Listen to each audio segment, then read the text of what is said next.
Hello students, welcome to my YouTube channel. In this video lecture, I am going to answer questions from sample paper number 6, RK Bali navigation book. This is the 4th edition book. If you have any other edition book like the 5th one, the 6th one, the 7th one, no problem. The questions in that book are more or less same as the questions in this book. So let's start with question number 51. What happens when the static pressure supply to an altimeter becomes blocked during a descent? Okay, so your altimeter is a pressure instrument, right? Your altimeter is a pressure instrument which works on static pressure, which works on static pressure. Now this static pressure is transmitted by static port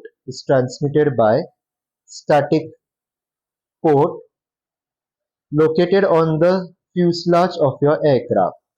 Static port located on the fuselage of your aircraft. This static port will be connected to your pressure instruments in the cockpit, right?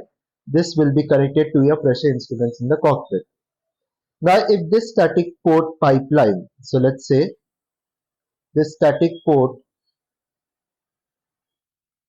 pipeline to your altimeter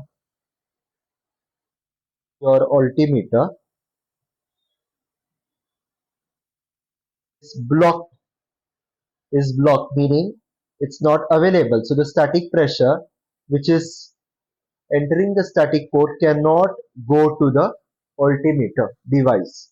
So that means altimeter will not get static pressure input. If it doesn't get that new static pressure input, it will not give us new outputs, new indications, the changes in indications in altitude as we climb or descend. So what will happen? The previous static pressure, that means the static pressure before the blockage happened, the previous static pressure will remain trapped in the altimeter, so new static pressure will not enter. Okay, the old static pressure cannot go outside. Whatever static pressure was there where the at altitude where the blockage happened, that static pressure will remain inside the altimeter, right? So let's say for example you're descending from 10,000 feet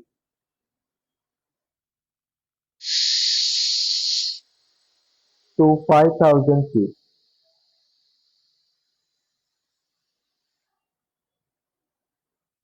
You're descending from 10,000 feet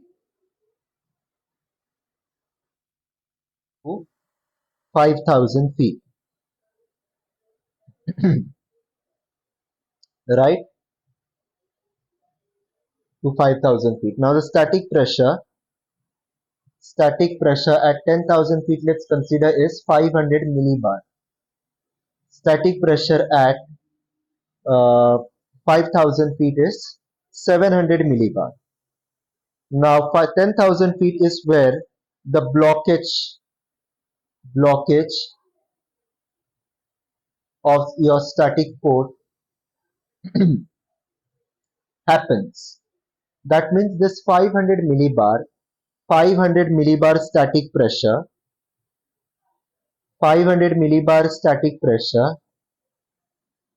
will remain trapped in this altimeter, will remain trapped in this altimeter. So when you start your descent from 10,000 feet to 5,000 feet, when you reach 5,000 feet, your altimeter should indicate 5,000, but it won't do that. Even after reaching 5,000 feet, your altimeter will still point towards 10,000 feet or will give the information of 10,000 feet. Why? The pressure trapped in it, the pressure available in it is equal to 500 millibar. So it will show a corresponding vertical distance. It will show a vertical distance corresponding to 500 millibars, which is 10,000 feet. So that is what will happen. So what happens when the static pressure supply becomes blocked during a descent? So you will select that option which says the altimeter will continue showing the same altitude where the blockage happened. Okay. Or the other way of telling this is it will overread. Okay, you are at 5,000 feet, but it is indicating 10,000 feet. That means it is overreading. So that is another way to put it. Next, INS inertial navigation system relies on satellite radio waves, accelerometers only to fly aircraft along a given set of waypoints, accelerometers rate gyro stabilized platform to measure acceleration and velocity, keep continuous log of progress from initial erection to shutdown. So option Charlie is the correct answer. Now place A and place Bravo are given to you. Calculate D long. Calculate D long between them. D long is nothing but difference in longitude. So simple. For longitude, always draw an earth from the perspective of the North Pole. So this is your North Pole. This is your prime meridian.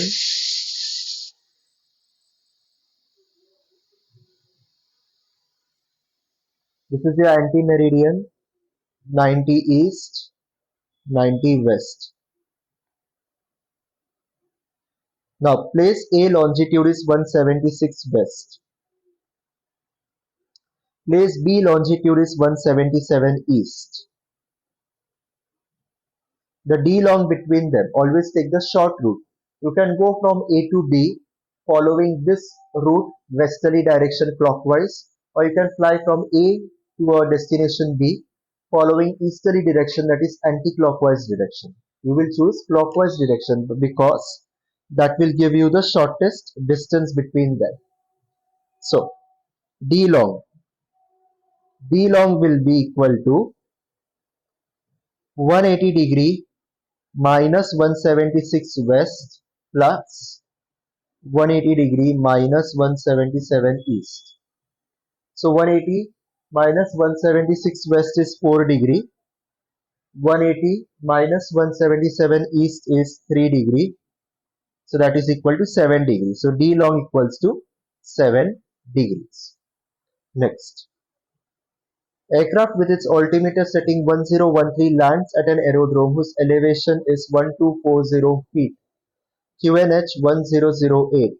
What will the altimeter read on ground? So let's draw this diagram. Elevation of airport is 1240. So let's consider this is your airport.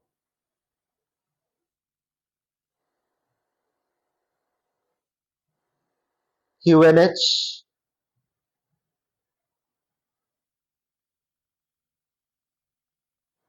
is 1008. Okay, and elevation is 1240. Elevation is always measured from mean sea level. So 1240. Now 1013 pressure level will be below the QNH level. QNH is 1008. So as you go down to the center of the earth, pressure increases. So 1013, which is more than 1008, will be found below that. So let's say this is your standard pressure setting 1013. Your aircraft is on the ground and the altimeter pressure setting is 1013. Now whatever altimeter pressure setting you put in the cold span window, your aircraft will show vertical distance with respect to that pressure datum. So if you put 1013, vertical distance will be measured from 1013 datum from here. So now we have to find out the vertical distance that this altimeter read on ground. So it will read vertical distance from standard pressure setting datum. So we know this much distance is 1240. This additional distance can be found out by calculations. So pressure difference between these two levels is 1013 minus 1008, that is 5 millibars. That is equal to a height difference of 5 into 27. 1 millibar equals to 27 feet. So 5 millibar will be 5 into 27, 135 feet. Okay, so this is 1240. This is 135. So total is 1240 plus 135. That is equal to 1375 feet. So your aircraft altimeter will read 1375 feet on the ground. In other words, it will read a pressure altitude 1375. Keyword is this: altimeter setting 1013. Aircraft is at flight level 7500, takes off from an airport with elevation 1500 feet. QNH is given. What is the true vertical distance? What is true altitude? So let's draw the airport. So this is your airport. Mean sea level, QNH 1023.25. Elevation 1500. Elevation is always measured from QNH. Aircraft flight level 75.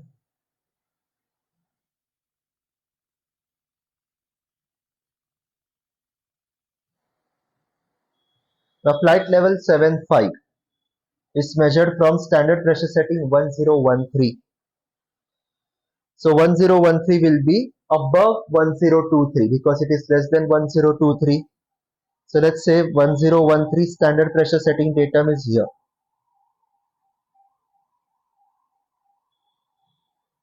Correct?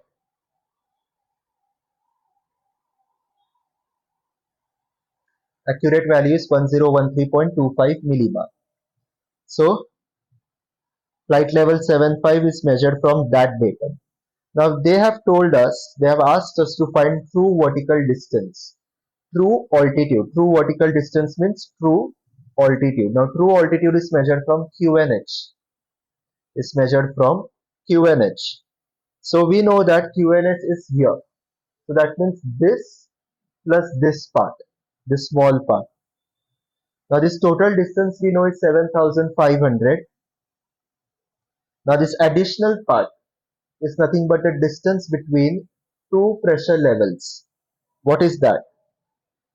That is equal to 1023.25 minus 1013.25 is 10 millibar, equal to a height difference of 10 into 27, 270 feet. So true altitude is 7500 plus 270, that is equal to 7770 feet. 7770 feet. Simple. Next. Stall speed with landing configuration is called VSO. Stall speed with landing configuration is called VSO, which is the lower limit of your wide arc. Lower limit of your wide arc. Okay. 57. V1 should not be less than VMCG.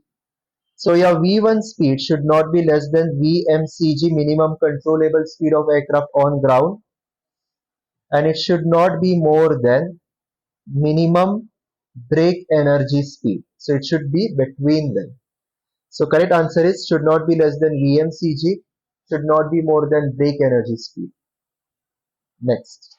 V1 is nothing but your takeoff decision speed. At V1, you will decide whether to abort your takeoff roll or to continue your takeoff roll. Once you cross your V1 speed, once you reach your V1 speed, announce it, and then step 2, announce your course of action, continue or abort takeoff, whatever. Next. Scale at Lambert's conformal chart practically is. Now scale is, remember, scale is correct at standard parallels. Beyond those standard parallel scale increases. Beyond them, the scale increases. Between them, scale shrinks, decreases. Okay. Here the options are a little bit tricky. It's better to select option Bravo. Next. When turning error is maximum. When turning through north-south direction at high latitudes. When turning through north-south at least latitudes. When turning through east-west direction at high latitudes. Now your magnetic compass is subject to acceleration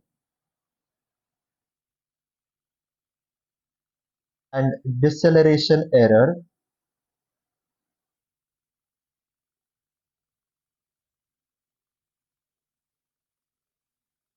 on easterly and westerly headings. It is subject to turning errors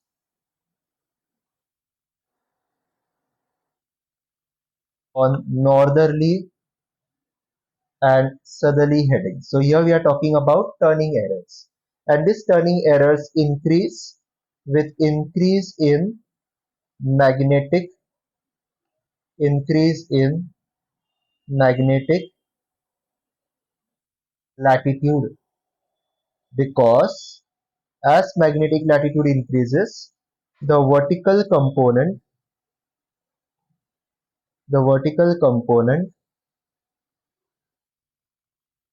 of the earth magnetic field